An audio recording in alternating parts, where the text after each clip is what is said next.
Okay, so we have this example.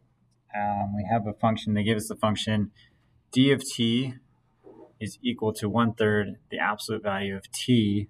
That's a t, by the way. I don't know what else it could be, but it's a t. T minus 60. And here's our graph for that. And the problem says a cyclist competing in a race rides past a water station. The graph of the function shows her distance from the water station at t minutes. Assume the graph represents the entire race. What does the graph tell you about her race? Okay, so I should label parts of this graph. So this down here is minutes. And this up here, well, it's d of t, it's distance. So distance. And so we have distance as our output and time as our input. So we're just going to start at 0, right? So at 0 minutes, the rider is 20 kilometers. This distance is in kilometers. Okay, so at 0, so she starts 20 kilometers away from the water tower. And then after 15 minutes, she's about 15. And then at 30, she's right at the water tower, at least in kilometers.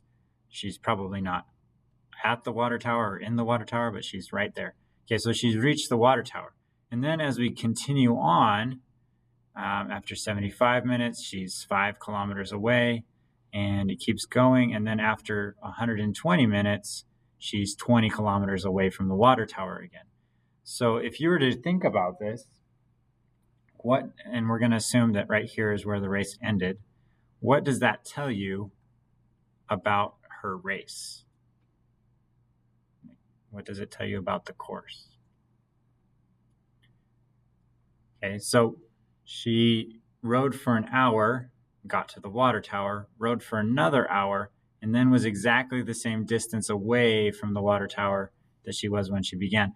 So there's a good chance that the race was actually just go to the water tower and then ride back.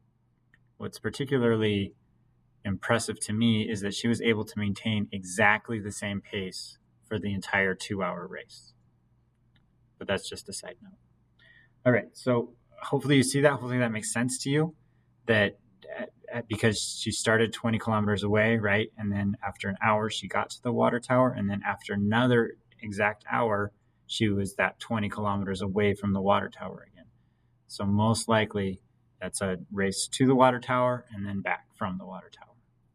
Okay, so this is just kind of the kind of graph that we're going to see with absolute value functions is distances. It has to do with distances away from an object or from 0. Okay, that's it for this